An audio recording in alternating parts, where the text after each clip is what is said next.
Ya, baik. Assalamualaikum warahmatullahi wabarakatuh. Selamat malam, pada Bapak, Ibu sekalian. Pada kesempatan hari ini, kita akan membahas mengenai jantung dari personal.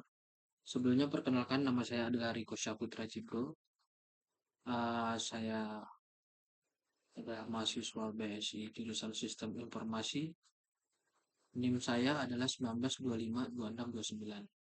Sini saya membuat video eh, tentang implementasi sistem ERP menggunakan Odoo. Nanti saya akan memberikan tutorial menggunakan Odoo. Baik.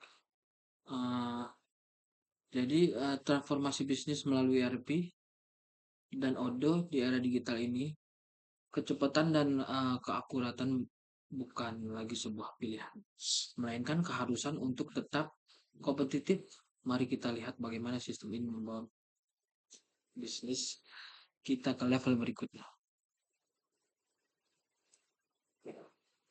Mungkin kita sering mendengar istilah ERP ya, tapi apa sebenarnya maknanya bagi perusahaan?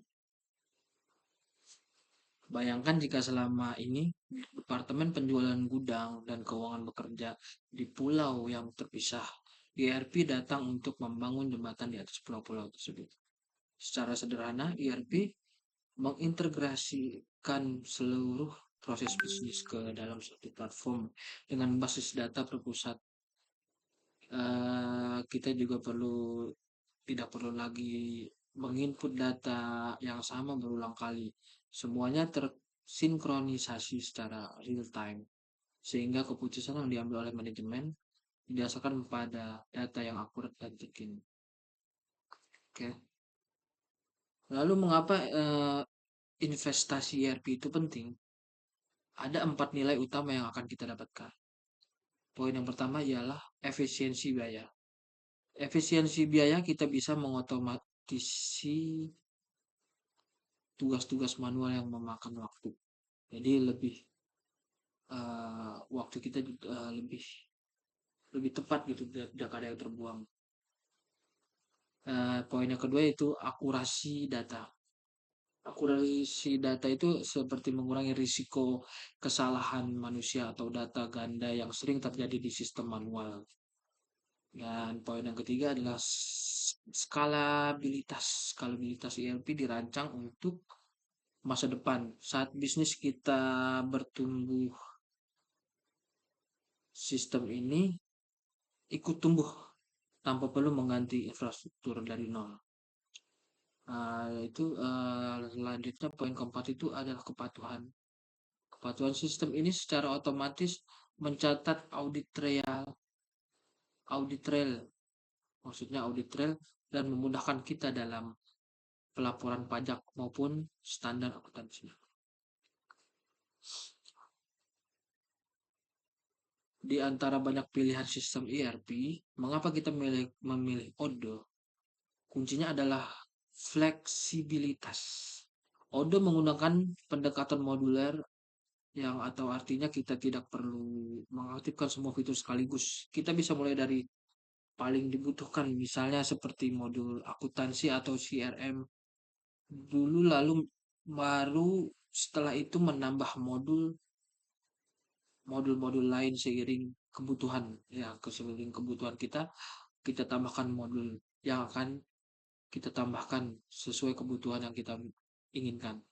Selain itu, antarmukanya sangat modern dan intuitif, mirip dengan aplikasi yang kita gunakan sehari-hari, sehingga karyawan akan lebih cepat beradaptasi karena sifatnya yang open source.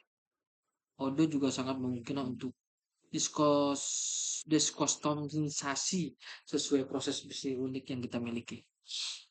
Baik. Uh, Terakhir, bagaimana kita mewujudkan implementasi Odoo dilakukan melalui 4 tahap strategis. Yang pertama itu ialah uh,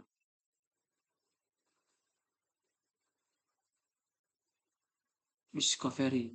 Discovery itu kami akan menganalisis proses bisnis Anda yang saat ini untuk memastikan sistem konfigurasi dengan tepat.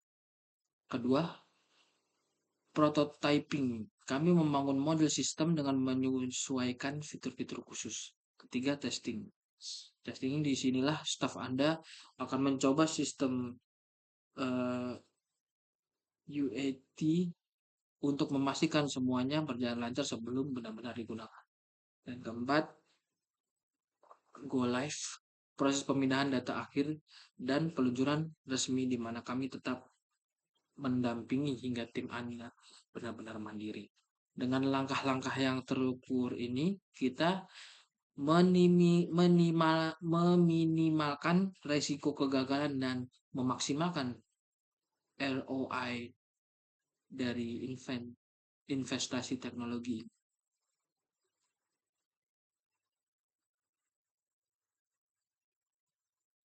Baik, sekarang saya akan coba mengtutorialkan cara menggunakan Odoo. Nah, di sini saya sudah ada di website Odoo ya. Kebetulan saya pakai modul penjualan. Kita connect dulu. Jadi kita menunggu. Nah, selanjutnya di sini ini adalah dashboardnya. Di sini adalah aplikasi yang dipakai ya ada ya di sini ada dashboard, penagihan, stok persediaan, produksi, barcode aplikasi, pengaturan. Nah, kita mulai dengan mengklik penjualan. Nah, di sini ada beberapa item seperti order, siap difakturkan, produk, laporan dan konfigurasi. Saya akan mencontohkan pertama produk. Jika kita ke produk, nah di sini saya sudah menambahkan produk. Dan jika ingin menambahkan produk baru seperti ini, kita misalkan karena saya di sini menjual kopi, jadi saya tambahkan item contoh seperti kopi robusta, ya 250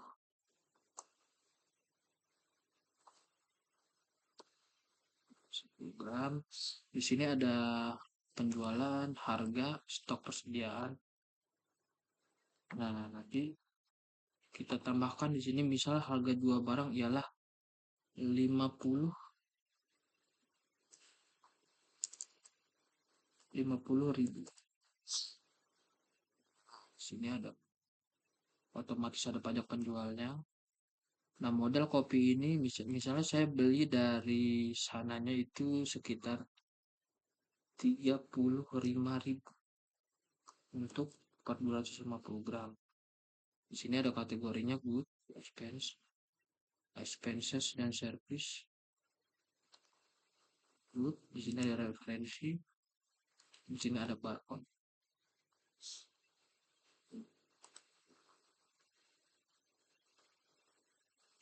Nah, lalu setelah itu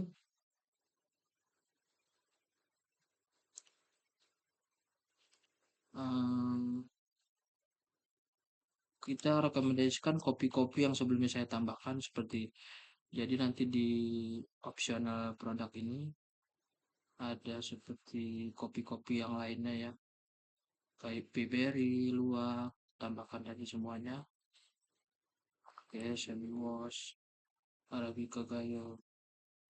Nah, ini labelnya ready coffee ya. Nah, di sini harga, tambahkan harga.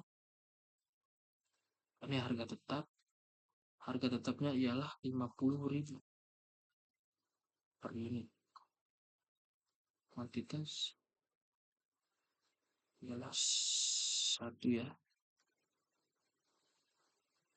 Dan devasi kualitas itu mungkin contohnya kita tulis di tanggal Januari mungkin ya tanggal 7 kita simpan dan tutup.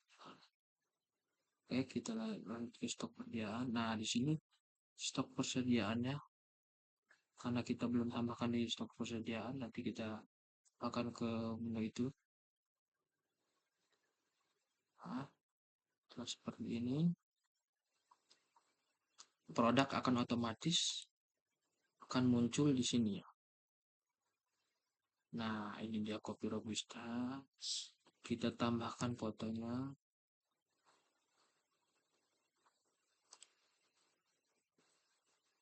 Misalnya kita pakai saja. Nah, lalu kita lanjut ke order. Kita akan membuat order. Di sini kita mengklik baru. Nah, ini misalkan si pelanggan ya.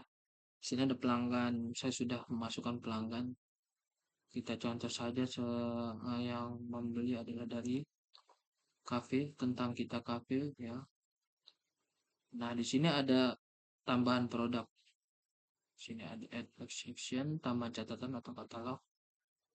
Nah, setelah itu ini adalah pembayarannya. Pembayarannya kontan saja. Misalkan kita contohkan kontan. Oke, kita tambahkan produk. Misalnya beli luwak. Nah, dia akan tumbuh otomatis seperti ini. Misalkan kita tambahkan 15 piece ya. Kita konfirmasi dulu. Setelah itu akan otomatis muncul harga beserta pajak barang, yaitu 1.495.153,35 perak. Selanjutnya, setelah kita cek kembali, jika sudah, maka klik kirim. Nah, di sini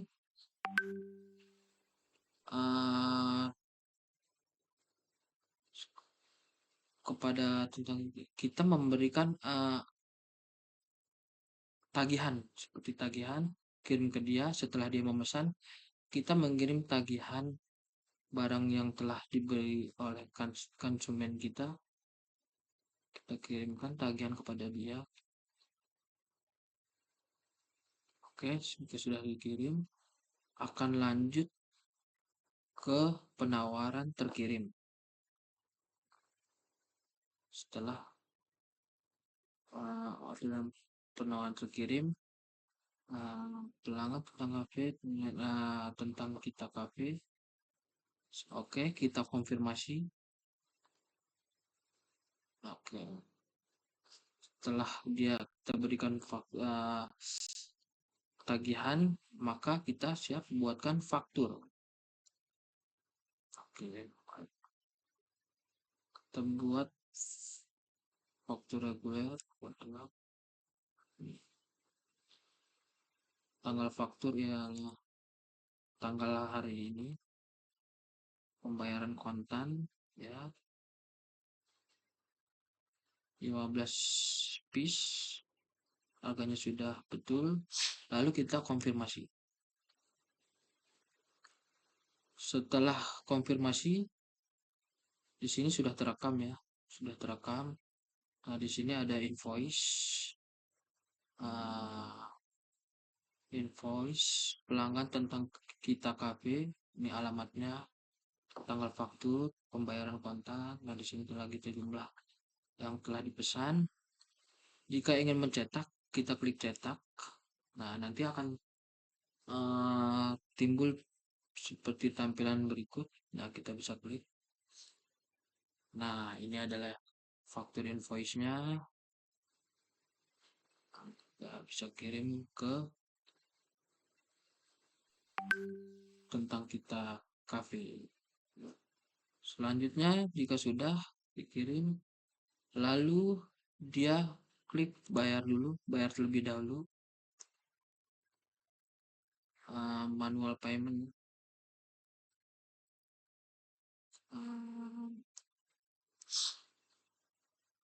Kita klik payment. Oke. Dia sudah membayar kontan, jadi di sini terekam otomatis lunas ya. Sudah lunas. Oke, kita perhatiin jauh kembali. Oke, baik. Jika sudah betul, kita kembali lagi.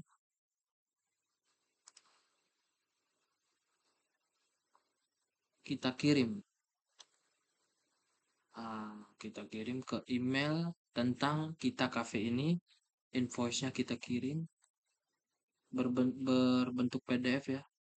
Kita kirim ke email tentang kita cafe. Nah, setelah itu kita sudah melihat ya. Kita bisa melihat lagi pembayaran sudah.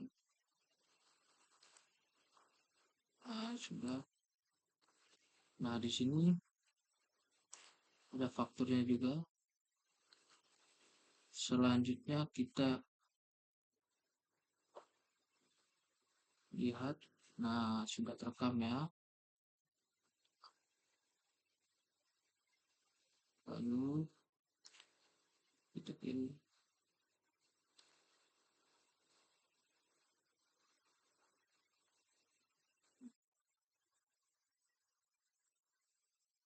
Nah, catatan kredit.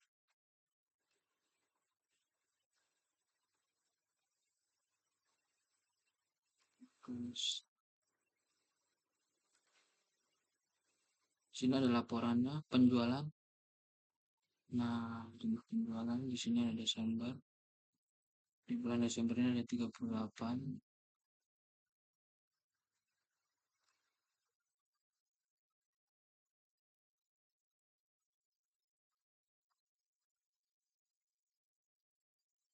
Di sini ada penawaran, penjualan tim, pelanggan. Nah, kita ke aplikasi selanjutnya, kita lihat ke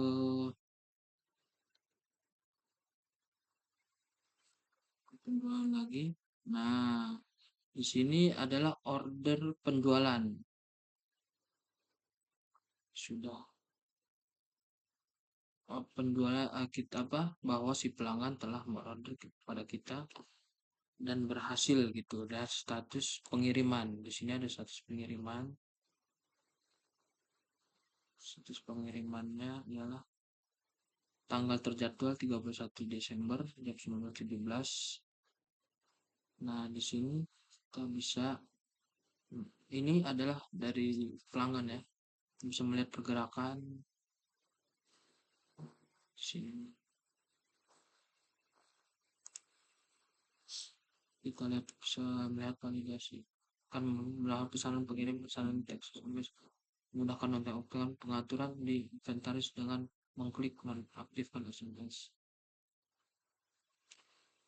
Jika barang sampai ke rumah tidak sesuai dengan yang diinginkan, bisa klik retur. Di retur. Berapa barang yang diretur, misalnya 2, ya tulis 2, seperti itu. Ya, cukup simpel untuk melakukan dan membuat menggunakan Odoo ini ya. Jadi mudah untuk dipahami dan dimengerti. Oke, mungkin cukup hanya seperti itu saja yang mungkin saya bisa tutorialkan kepada Pak Ibu sekalian. Kurang lebihnya saya minta maaf jika ada sedikit kesalahan atau banyak kekurangan yang perlu diperbaiki. Sekian dari saya. Wassalamualaikum warahmatullahi wabarakatuh.